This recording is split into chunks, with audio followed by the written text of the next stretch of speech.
Thank you, Madam Speaker. And firstly, I'd just like to thank all the honourable members for their contribution to their debate in regard to the Liquor Legislation Further Amendment Bill 2024. Madam Speaker, this bill provides for the reinstatement of laws to deal with nuisance public drinking. The government is delivering on its commitment to Territorians to reduce crime by giving police the powers they need to make the community safer. The bill creates a new public drinking causing nuisance offence to provide an additional tool to police to address and deter antisocial behaviour that is often associated with alcohol misuse. We know that nuisance public drinking causes antisocial behaviour and alcohol-fuelled harm. The new nuisance public drinking offence will give police powers to fine, charge and arrest in public places where alcohol is prohibited, as well as issuing the same people a 7-day banned drinker order. The offence is when a person consumes liquor in a public place or in a vehicle in a public place and engages in conduct that causes a nuisance to other people in or within the vicinity of a public place. Madam Speaker, the nuisance public drinking offence will give police the power to issue a fine, a 7-day banned drinker order, as well as searching a person and seize and dispose of liquor. This offence reinstates the nuisance public drinking offence repealed by the previous government. Community safety, Madam Speaker, is the CLP's government's #1 priority, and we are proud to deliver this reform as promised and return the powers to the police. Unless an exception is made by local councils, you cannot drink in public in these major towns: Alice Springs, Darwin, Katherine, Palmerston, Tennant Creek, the Darwin waterfront and any public place within 2 kilometres of licensed premises. Existing local council exemptions that allow people to consume alcohol at specific exclusion times remain in place. Details of these places are published online. The new nuisance public drinking offence will not apply in these areas during the specific exclusion times. However, there are existing laws to manage antisocial behaviour and they will remain in place. A person will not be charged with this offence if it is clear that they are permitted to be consuming alcohol in that public place. Police still maintain the power to fine, arrest and charge any person under the Summary Offences Act 1923 at any time for conduct such as disturbing the public peace, offensive behaviour and using obscene language, amongst other things. Under the new offence, someone who is a nuisance when their conduct generally causes a substantial, unreasonable or ongoing interference with the use or enjoyment of a public area to other people. The main factor in being a public nuisance is whether someone is interfering with other people's use or enjoyment of a public place or public area. Under the offence, someone is a nuisance when their conduct, like I've said, that causes substantial, unreasonable or ongoing interference with the use or enjoyment of a public area to other people. And we've heard a number of examples of that today, and I'll get to those as I work through this. Madam Speaker, an infringement notice under this offence is 1 penalty point, $185. If a person is arrested and charged under the offence, the maximum penalty is 5 penalty points, or 5 penalty units, I think it's described in the legislation, and that equates to a $925 fine. The new offence provides police with a range of powers to address and deter antisocial behaviour which can often be present where alcohol is consumed. Under the new offence, police powers include issuing an on-the-spot infringement notice for a total of $185. They can also give out a minimum 7-day banned drinker order and confiscate and tip out the alcohol. Consuming liquor in a public place without permission is already unlawful. If a person is caught consuming alcohol in a prohibited public place under Section 171 of the Liquor Act, police can search a person, seize and dispose of liquor and issue a BDO for a minimum period of 7 days. Now, if a person is issued with a banned drinker order, they are then placed on the banned drinker register and prohibited from purchasing, possessing or consuming alcohol for the period in which the order is in force. If a person is issued with an infringement, police must issue a 7-day banned drinker order. And if they are already on the BDR, a BDO extension order or a 3-month first police BDO can be issued. If a person is arrested and charged, summoned or served with a notice to appear before a court for this offence, they will be issued with a 3-month police banned drinker order. So if you're on the banned drinker register, you are not allowed to purchase, possess or consume alcohol in the Northern Territory for the duration of the ban. This includes takeaway alcohol. If a person is on a BDO issued by police or the registrar, there are provisions there, Madam Speaker, where a person can apply to the BDR register to reduce or revoke the remaining period of the ban. So this gives people an opportunity to show proof that they've completed an appropriate therapeutic support program in order to be eligible for reduction. So putting someone on the BDO provides that opportunity for a person to participate in rehabilitation and apply to the registrar to get off the banned drinker order. So those provisions there are certainly of benefit to the individual. It's an opportunity for them to seek the appropriate support to deal with addiction, to provide that education, rehabilitation that the person may need. It is a fact that under the former Labor government, crime in the Northern Territory was out of control. In summary, I just want to go through some of the facts. Under the former Labor government, crime in the Northern Territory was clearly out of control. It still is. It still is out of control, Madam Speaker. The former Labor government, now in opposition, tried to tell us that it was only perception that crime was out of control. Those opposite berated us in opposition for running the Territory down.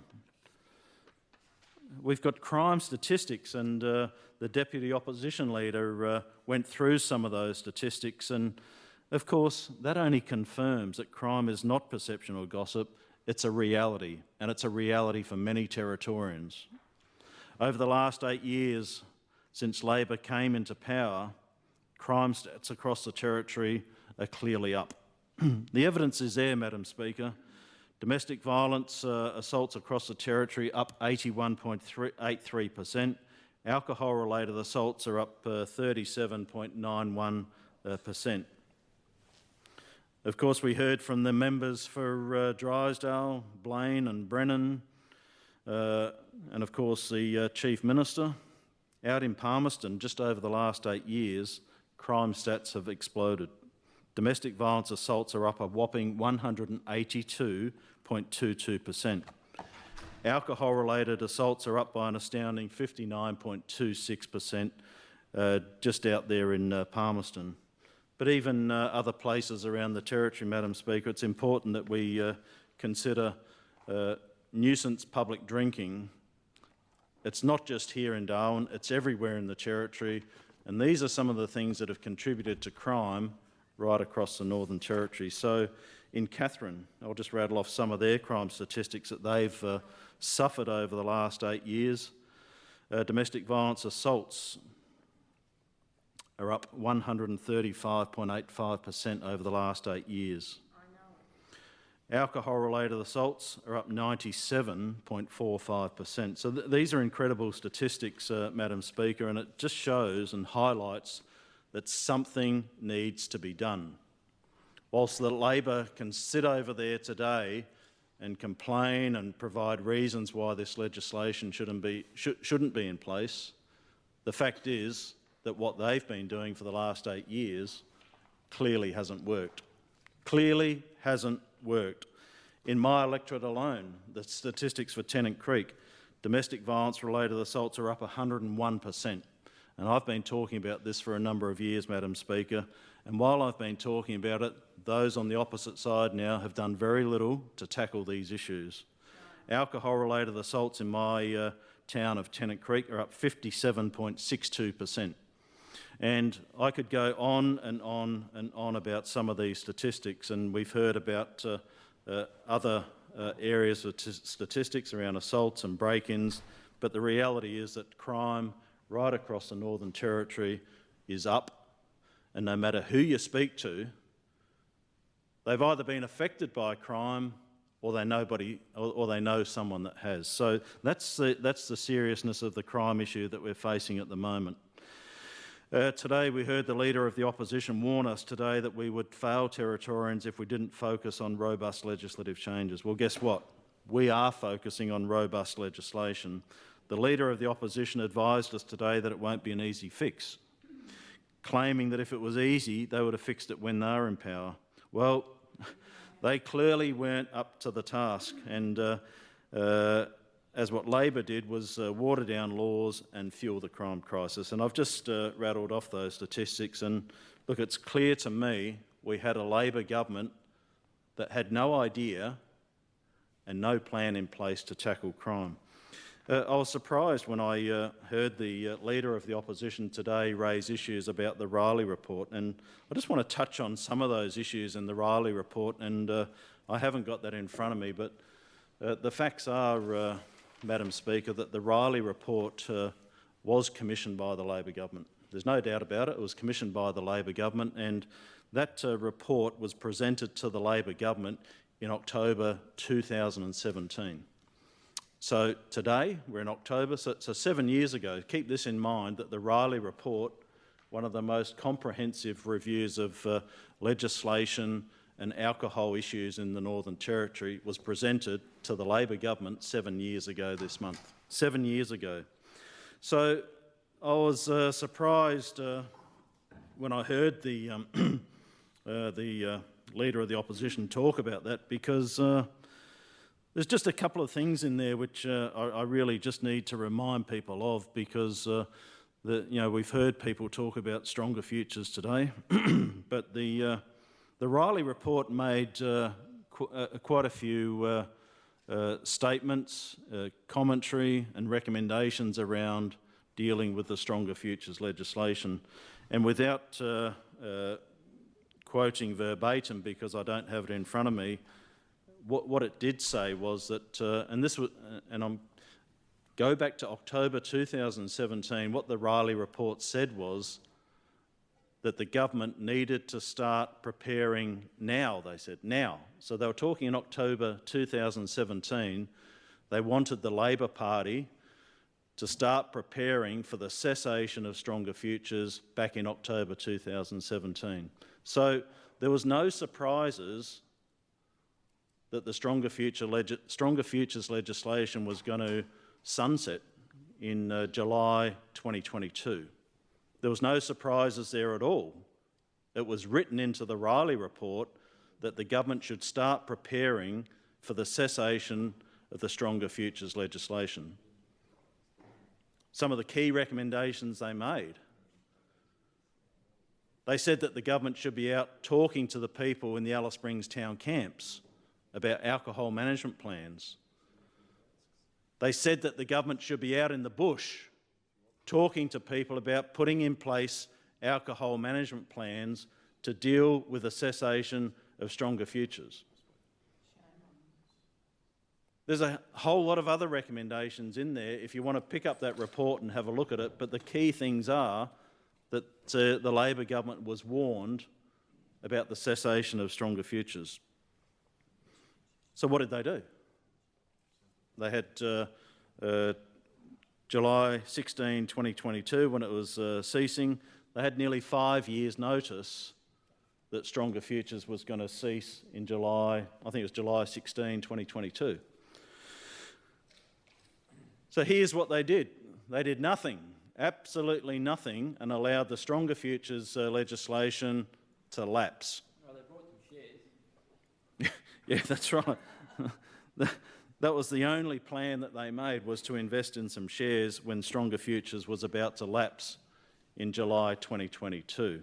So here we were, faced with some of the worst crimes and alcohol-related offences being committed over a 7-month period in Alice Springs and around the Territory until the Prime Minister had to travel to Alice Springs to instruct the Labor government to bring in some new legislation to bring back those restrictions.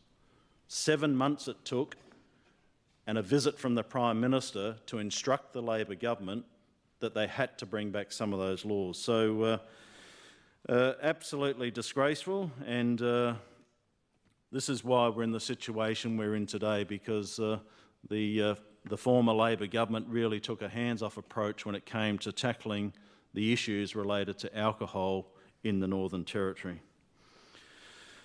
In my electorate alone, you know, I've heard of, I think a couple of people spoke about rehabilitation. Certainly the member for Gwaja spoke about mandatory rehabilitation and some of the positive aspects of that, but anyone would think that listening to Labor today they were committed to actually doing something about alcohol issues in the Northern Territory. I thought they were as well when they promised back in July 2018 that they were going to build a new alcohol rehabilitation centre in Tennant Creek. I thought they were committed as well. But guess what? Here we are in October 2024, 6 years later, not one shovel has hit the ground. Not one shovel has hit the ground after the Labor government promised to build a new rehabilitation centre in Tennant Creek.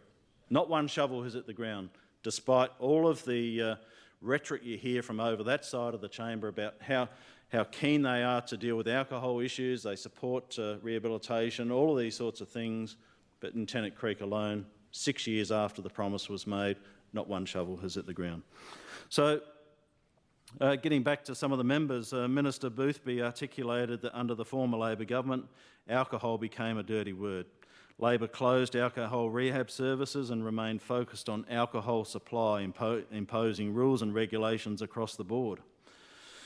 And as I said, I think the member for Gwaja said as well, prohibition will never work.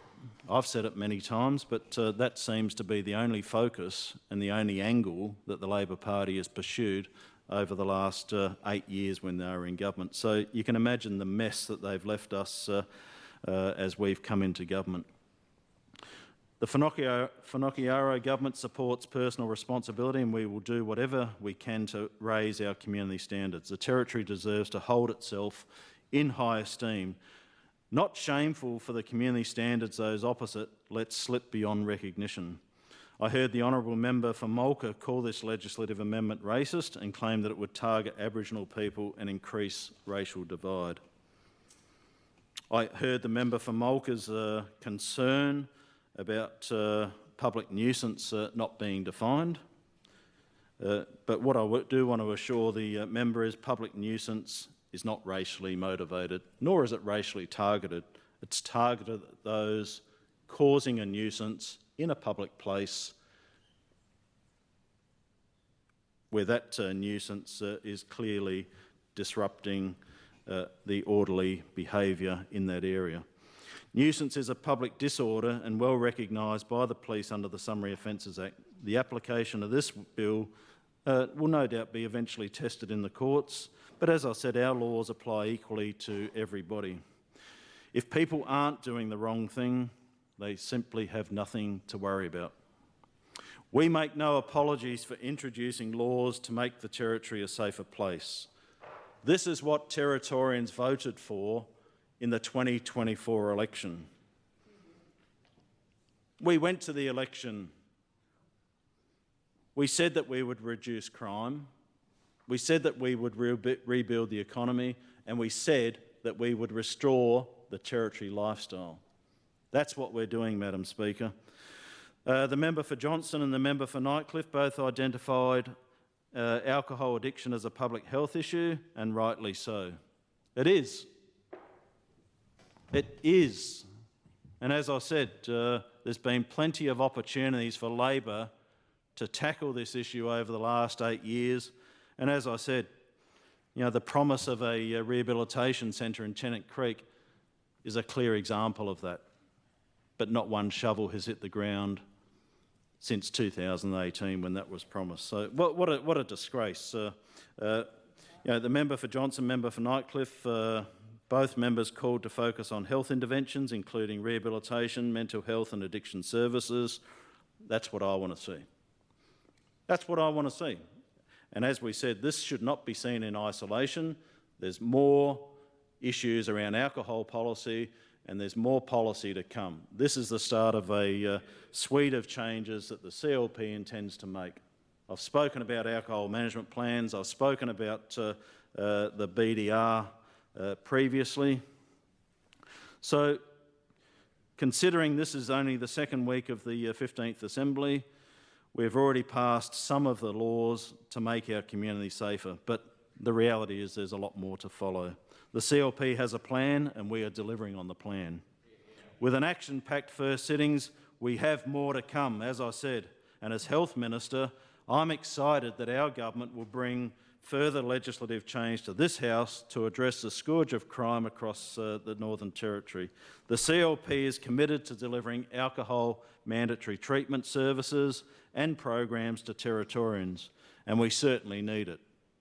Sobering up shelters alone do not meet the need. In fact, as at August 2024, the Darwin Sobering Up shelter was sitting at an average of 94% capacity, Alice Springs sus at 70%.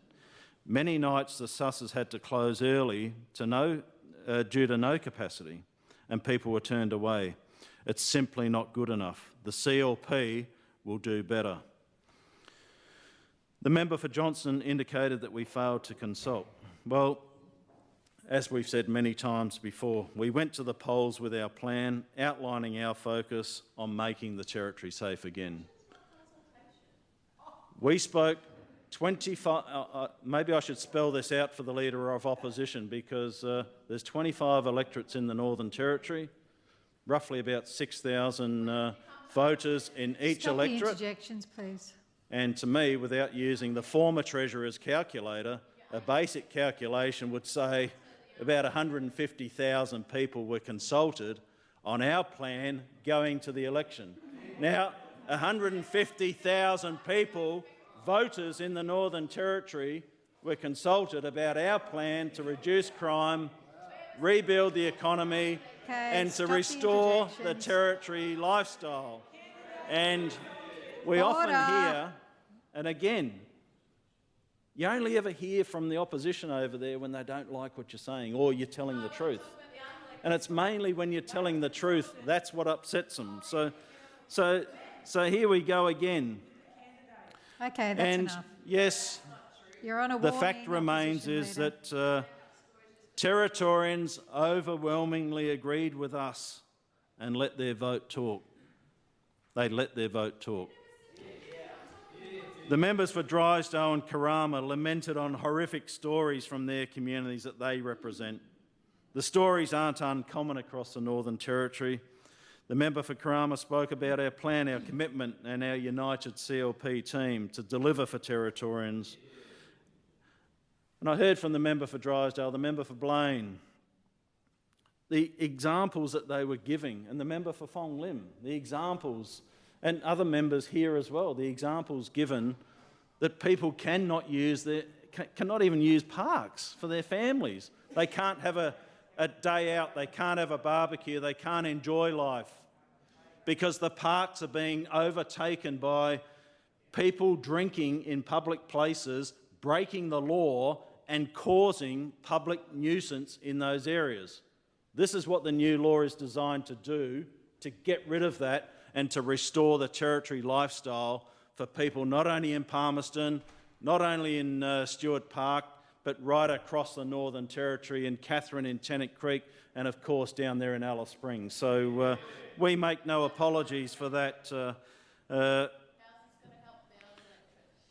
In regard to other speakers, Madam Speaker, we had a number of speakers, and the member for Daly, he also spoke about investing in programs. And all I would say is that Labor had 19 of the last 23 years to invest in programs that would get rid of this problem that we're trying to reduce today. 19 of the last 23 years they had to make a difference, but what did they do? They made a number of promises, they wasted lots of money, but they failed to tackle the issues that matter most to Territorians. They were happy to build shade structures on Kavanagh Street. They're happy to spend $100 million on a bridge up here in Darwin. They were happy to spend $40,000 to advertise Boundless Possible on a rocket launched out of Queensland. Shame job. Launched out of Queensland, mind you, but they didn't spend any money on rehabilitation, education and treatment for those affected by alcohol that would make a difference to the situation that we see today. There was plenty of opportunities to do it. That's why they're not in government. Madam Speaker, before I finish, I just briefly want to again thank all of the members that contributed to the debate today. I will just briefly address the proposed amendments that were put forward by the member for Johnston. I've had a look at those amendments and I'll say up front that the CLP won't be supporting those amendments, and it's clear to me that the court already has discretion when it comes to determining whether a conviction should or shall not be made in regard to a person before the court. When it comes to sentencing, the court should have that discretion to determine what to do with an offender that is brought before the court, whether it's the first time, the fifth time, or whether there's a number of other offences, including causing nuisance while drinking within 2 kilometres. So the CLP won't be supporting those amendments. Madam Speaker, in wrapping up, once again, thank you to all the members that contributed, and I commend this bill to the House.